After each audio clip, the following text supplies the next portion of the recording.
Hello बच्चों, कैसे हैं आप सब। स्वागत है आपका हमारे YouTube channel Arun study point में। आज हम आपके लिए लेकर आए हैं चैप्टर 4, जिसमें पढ़ेंगे 4.1। तो देखिए, सब हमारा टॉपिक का नाम है सरल समीकरण। क्या नाम है टॉपिक का? सरल समीकरण। आज हम पढ़ेंगे समीकरण क्या होता है, समीकरण किसे कहते हैं। तो देखिए, आज हमारा चैप्टर 4 स्टार्ट होगा, जिसका फर्स्ट क्वेश्चन है।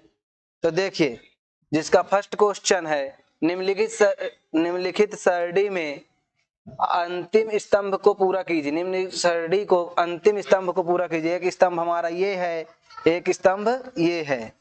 अब इसका ये हमारा क्या है? सरणी है, जिसका एक स्तंभ ये वाला पूरा करना है हमको। तो देखिए क्या बोला, समीकरण दिया है, चर का मान दिया है, बताइए कि समीकरण संतुष्ट होते हैं या नहीं। हाँ या नहीं में आंसर देना है हमको। तो आप सबसे पहले ये बताइए, चर अचर क्या होती है? चर अचर क्या होती है? चर संख्या अचर संख्या किसको कहते हैं? आप सबसे पहले ये बताइए कि चर संख्या अचर संख्या किसको कहा जाता है। तो देखिए, चर संख्या का हमारे मान नहीं होता, जिस संख्या का मान नहीं होता उसे हम चर संख्या कहते हैं। जैसे x, y, z, ये हमारी संख्या का मान नहीं होता, तो ये हमारे क्या है? ये हमारी चर संख्या है। अगर हमारे अचर संख्या कौन सी? अचर संख्या हमारी 1, 2, 3, ये हमारी क्या है? अचर संख्या है। तो ये हमारे इनका मान है, क्या है? ये मान है, तो इनको क्या कहते हैं? अचर संख्या कहते हैं। तो देखिए, हमारा क्वेश्चन क्या कहता है, x + 3 = 0 बोला है कि ये संतुष्ट है भिन्न। हमारे बराबर में x का मान कितना दिया? 3 दिया है। हमको 3 रख के इसको करना है कि बराबर में 0 आए। तो देखिए, आपका क्या दिया है? x + 3 = 0। x के मान क्या दिया है? x का मान हमको दिया है 3, तो 3 + 3 बराबर कितना आएगा? 3 3 6 आएगा ना। 0 लिख लीजिए, 3 3 6 = 0। ये क्या आपका संतुष्ट है? नहीं है, क्योंकि 6 = 0 आ रहा है, तो ये हमारा नहीं है। लिखेंगे नहीं है, हाँ नहीं में देना है आंसर, यही कर लीजिए इसी में। अगला देखिए, 6 + 3 = 0। तो देखिए, आप x का मान क्या दिया है? आपका 0 दिया है, तो 0 + 3 = 0। तो क्या आ जाएगा? 3 = 0। ये हमारा हो जाएगा। ये नहीं है, ये भी क्या लिखेंगे? नहीं है। दूसरा देखिए, x + 3 = 0। अब x का मान क्या दिया है? -3। x का मान क्या दिया है? -3। तो देखिए, हमारा क्या दिया है? x + 3, तो x का मान क्या दिया है? -3। तो लिख लीजिए -3 + 3 बराबर दिया है 0। तो देखिए, आप 3 3 काट देंगे तो कितना बचेगा? माइनस प्लस का घट जाएगा तो क्या बचेगा? 0 बचेगा ना। 0 = 0, ये हमारा है। क्या है? हाँ है। अब देखिए, अगला देखिए, चौथा नंबर, x - 7। x का मान क्या दिया है? 7 दिया है, तो 7 - 7 = 1। गलत है, नहीं है, क्योंकि 0 आएगा। तो क्या हो जाएगा? 0 = 1, नहीं है।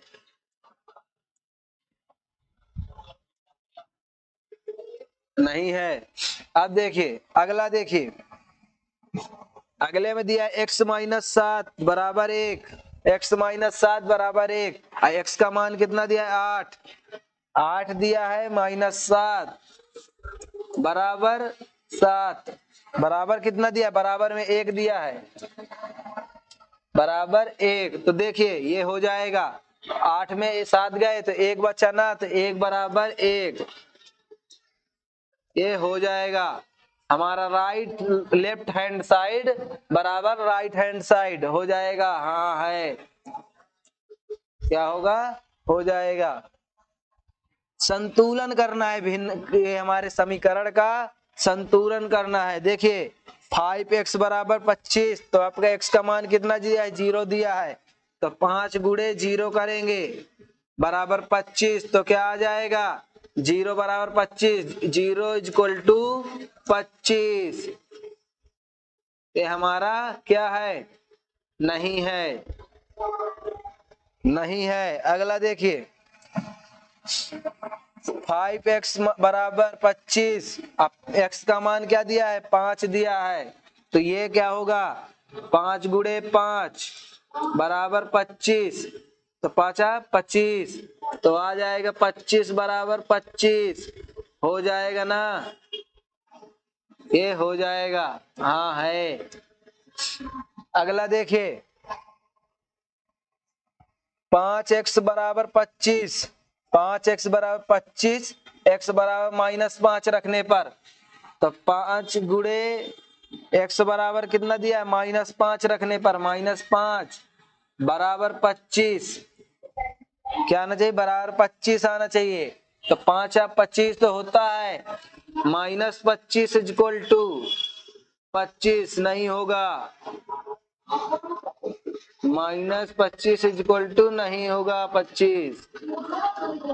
अगला देखिए m/3 बराबर 2, तो देखिए m की वैल्यू क्या दिया है -6, तो -6 बटे 3 बटे बराबर 2, तो 3 दूनी 6, लेकिन कहेगा माइनस का, तो क्या आएगा -2 इक्वल टू 2, ये आपका संतुलन नहीं है, नहीं होगा। अगला देखिए m/3 बराबर 2, देखिए m की वैल्यू क्या दिया है 0 दिया है, m की वैल्यू क्या दिया है 0 दिया है, 0 बटे 2 बराबर बटे में 3 है, क्या है 3 बराबर बराबर में है 2, तो देखिए 3 का भाग 0 में चला जाएगा, तो क्या आ जाएगा 3 इक्वल टू 2, क्या ये जा रहा है, नहीं जा रहा है, नहीं।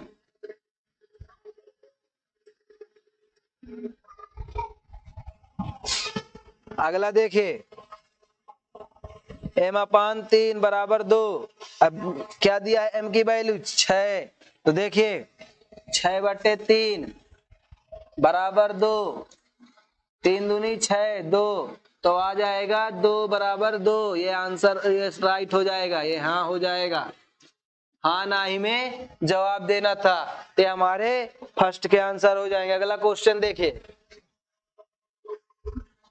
जांच कीजिए कि कोष्ठकों में दिए हुए मान दिए गए संगत समीकरण के हल हैं या नहीं।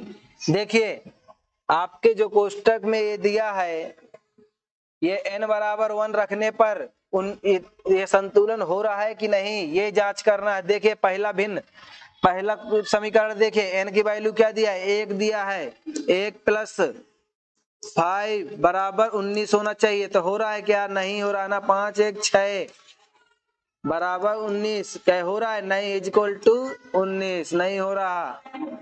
क्या बोला है दिए गए संगत समीकरण के हल है या नहीं, नहीं है, क्या लिखेंगे नहीं है, हाँ नहीं में जवाब देना है। इसको देख लीजिए 4p - 3 बराबर 13, अब p का मान कितना है 1 दिया है, तो 4 का गुणा 4 से 4 गुणे 1 करेंगे -3 बराबर 13, अब देखिए 4 1 कम 4 -3 बराबर 13, तो क्या आ जाएगा -8 इक्वल टू 13, क्या हो रहा है, नहीं हो रहा ना, ये हमारा नहीं होगा, लिख दीजिए नहीं,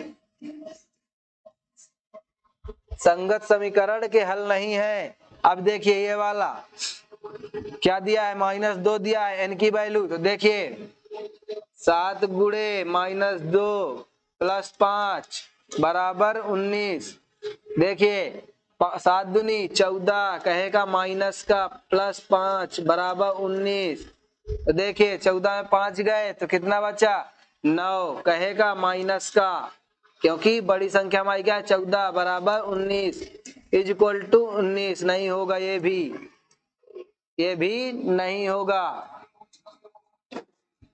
संगत समीकरण का हल नहीं होगा। अगला देखिए इसमें P दिया, P का मान कितना दिया है -4। तो देखिए 4 गुणे -4 -3 बराबर 13। तो देखिए 4 चौक 16 -3 बराबर 13 माइनस माइनस प्लस 6 3 9 19 कहे का माइनस का बराबर इक्वल टू 13। ये भी नहीं होगा। होगा क्या? नहीं होगा। अब देखिए अगला क्वेश्चन, अगले क्वेश्चन को देखिए। 7 दिया है, n की वैल्यू क्या दिया है 2 दिया है, प्लस 5 बराबर 19। तो देखिए 7 दूनी 14 प्लस 5 बराबर 19। तो देखिए 5 4 9 19 बराबर 19। ये हमारा दिए गए समीकरण के संगत का भिन्न है। क्या है? दिए गए संगत समीकरण के हल है क्या है ये दिए गए समीकरण का संगत समीकरण है, हल है। अगला देखिए 4 P का मान कितना दिया है 0 -3 बराबर 13। अब देख लीजिए आप किसी भी संख्या में 0 का गुणा करते हैं तो क्या होता है 0 हो जाता है। 0 -3 बराबर 13। अब देखिए -3 बराबर 13 इक्वल टू 13 क्या आ रहा है? नहीं, ये हमारा नहीं होगा। क्या है? नहीं होगा। अगला क्वेश्चन देखिए, अगला क्वेश्चन है हमारा, प्रश्न और भूल विधि से निम्नलिखित समीकरणों को हल कीजिए। प्रश्न और भूल विधि से समीकरण को हल कीजिए। भूल और प्रश्न विधि क्या होती है? भूल प्रश्न विधि का मतलब होता है कि गलती तो होती है, गलती हम लोगों से ही होती है, सबसे गलती होती है। आप इस सवाल को हल करेंगे तो आपसे गलती हो सकती है। तो देखिए क्वेश्चन क्या कहता है, दिया है हमको अपने से P का मान ज्ञात करना है, अपने से P का मान रखना है, सोच के रखना है अपने से P का मान, M का मान ऐसा मान रखना है कि ये बराबर में संख्या जो है हमारी, तो इसका हल करने पर ये बराबर की संख्या के बराबर हो, ऐसा मान P इसमें रखना है कि ये हमारा इसके बराबर आए। तो देखिए आप देखिए, अब देखिए हमारा क्या दिया है 5P दिया है, प्लस 2 दिया है बराबर 17 दिया है। क्या दिया है? ये हमारा क्या है? अचर संख्या है। और ये हमारी ये चर संख्या है। क्या है? चर संख्या है। ये हमारी क्या है? अचर संख्या है। क्या है? ये हमारी अचर संख्या है। अब देखिए 5P दिया है तो 5 हमारा क्या है? अचर है। तो 5 गुणे चर, चर मतलब P, ये हमारा होगा यहाँ पर।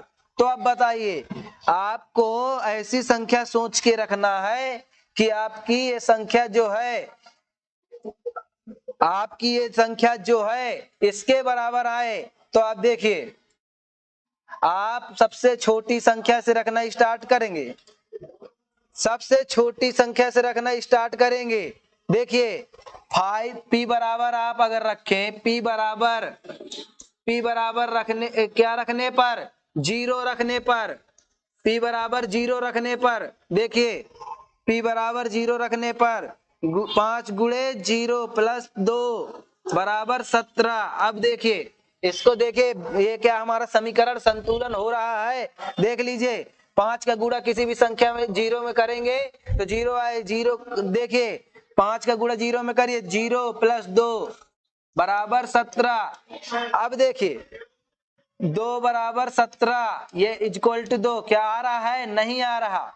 अब देखिए P बराबर, आप देखिए P बराबर 1 देखिए रखने पर, P बराबर 1 रखने पर,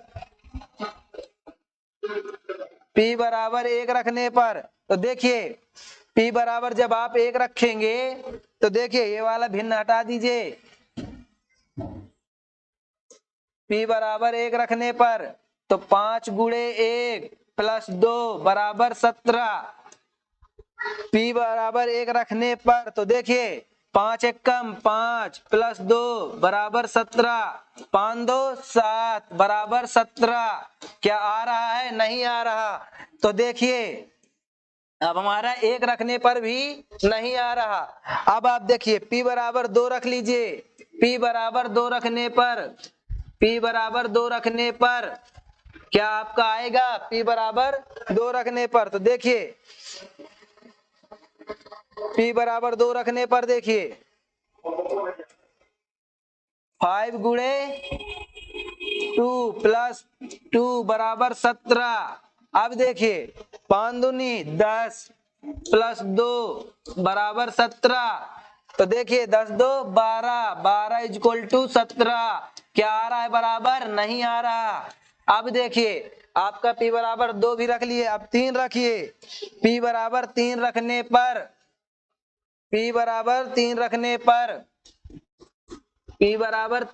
पर सबसे छोटी संख्या से लेना स्टार्ट करना है।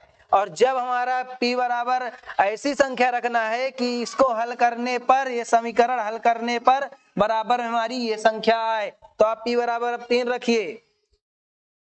p बराबर 3 रखने पर देखिए 5 गुणे 3 प्लस 2 बराबर 17। तो देखिए 5 3 15 प्लस 2 बराबर 17।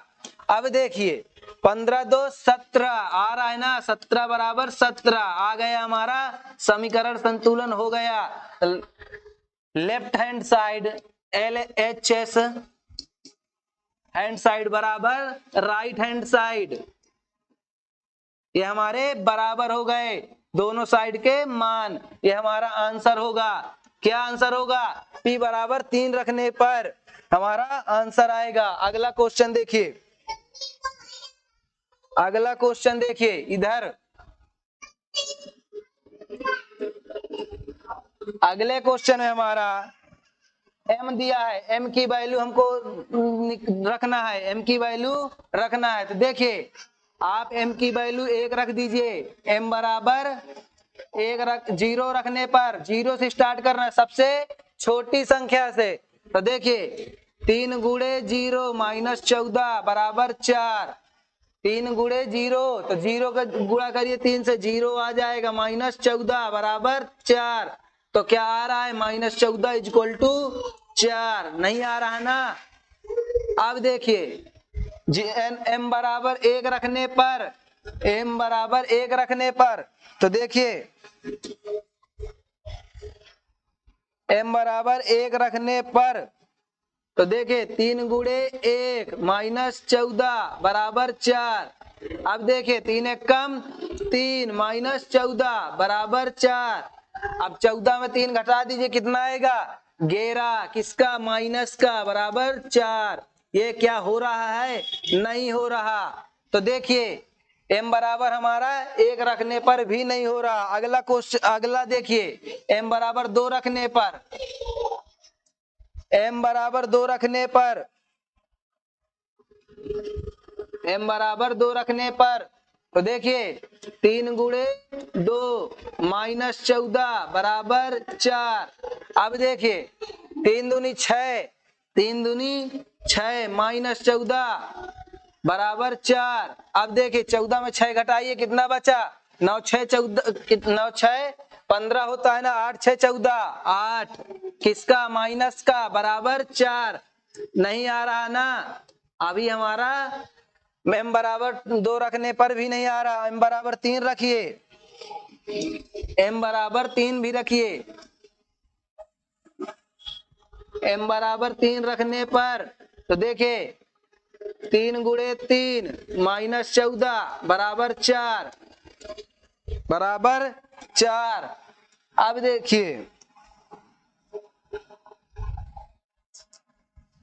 अब देखिए 3 त्रिकाई 9 माइनस 14, 3 त्रिकाई 9 माइनस 14 बराबर 4। अब देखिए 14 में 9 में 14 घटाइए तो देखिए कितना बचा? 5 बराबर 4। अभी किसका 5 बचा? माइनस का। अभी भी नहीं हो रहा। अभी भी नहीं आ रहा। अब देखिए m बराबर 4 रखने पर, m बराबर 4 रखने पर, m बराबर 4 रखने पर 3 गुणे 4 माइनस 14 बराबर 4। अब देखिए 4 तेई 12 माइनस 14 बराबर 4 माइनस 2 बराबर 4। नहीं आ रहा ना। अब देखिए m बराबर 5 देखिए रख के, m बराबर 5 रखते जाना है जब तक हमारा आंसर ना आए। तो देखिए m बराबर 5, m बराबर 5 रखने पर तो देखिए 3 गुणे 5 माइनस 14, तो देखिए 5 3 15 माइनस 14 बराबर 4।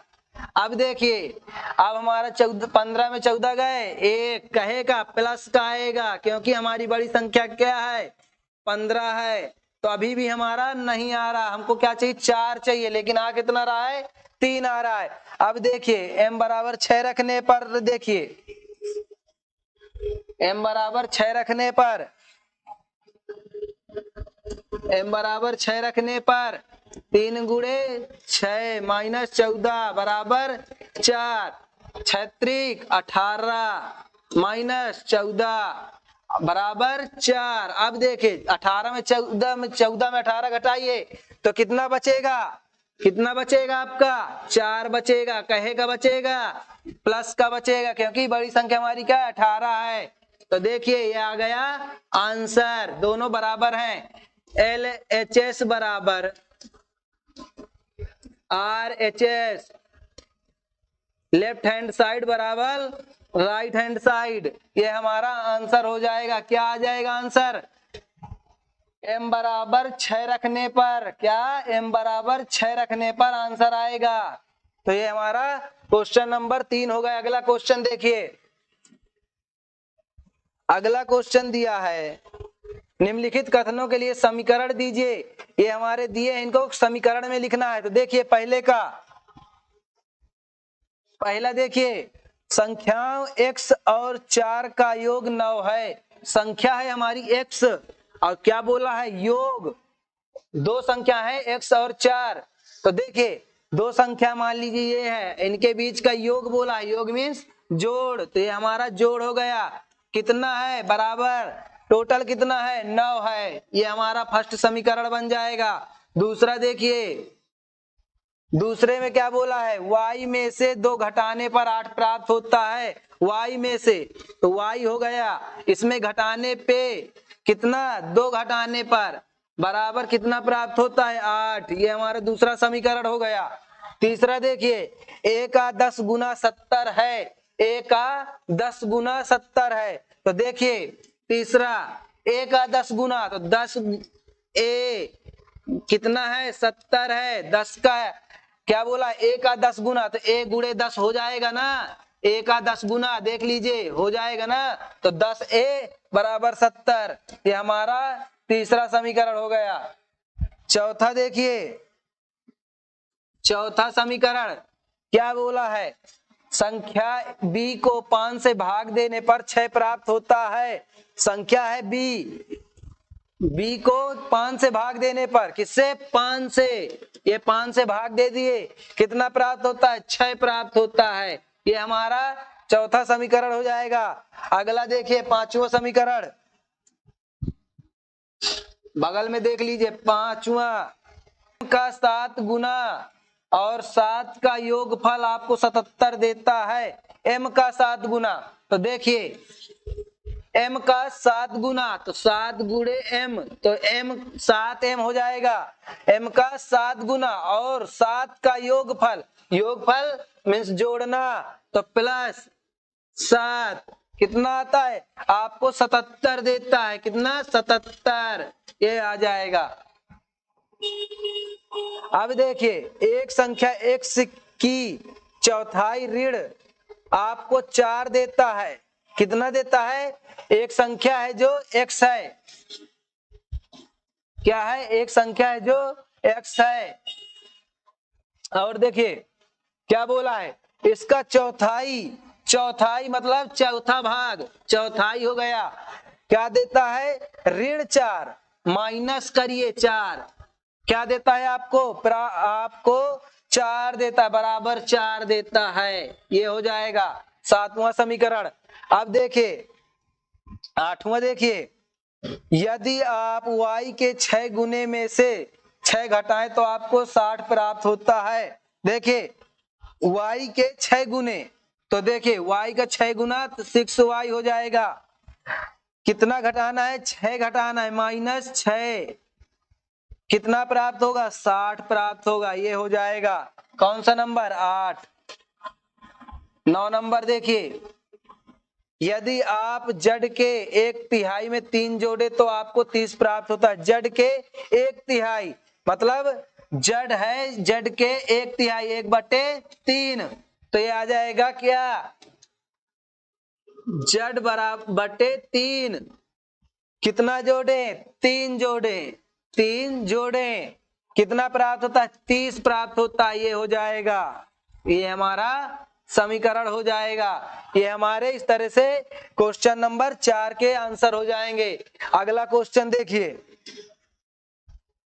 निम्नलिखित स्थितियों में समीकरण बनाइए। इनका भी हमको क्या करना है, समीकरण बनाना है। तो देखिए इरफान कहता है कि उसके पास परमीत के पास जितने कंचे हैं, इरफान कहता है कि उसके पास परमीत के पास जितने कंचे हैं उनके 5 गुने से 7 अधिक कंचे इरफान के पास 37 कंचे हैं। अब देखिए संकेत दिया है, परमीत के कंचों की संख्या m लीजिए। देख लीजिए पहले का, परमीत के कंचों की संख्या कितनी लेना है, m लेना है। ये हमारा m हो गए परमीत के कंचों की संख्या।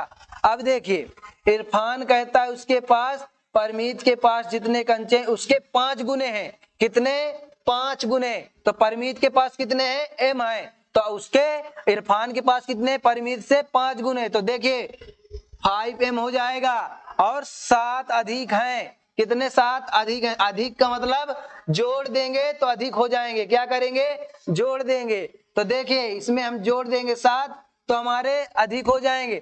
और टोटल कितने हैं, टोटल कंचे 37 हैं, बराबर 37। ये हमारा क्या हो जाएगा, पहला समीकरण हो जाएगा।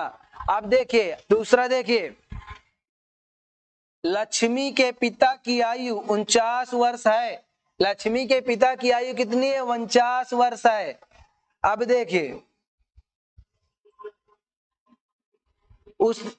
उनकी आयु लक्ष्मी की आयु के 3 गुने से 4 वर्ष अधिक है।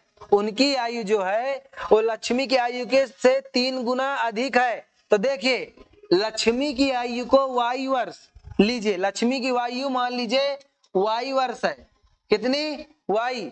अब देखिए लक्ष्मी की आयु के 3 गुने से 4 वर्ष अधिक है, 3 गुने से, तो 3 गुना कर दीजिए।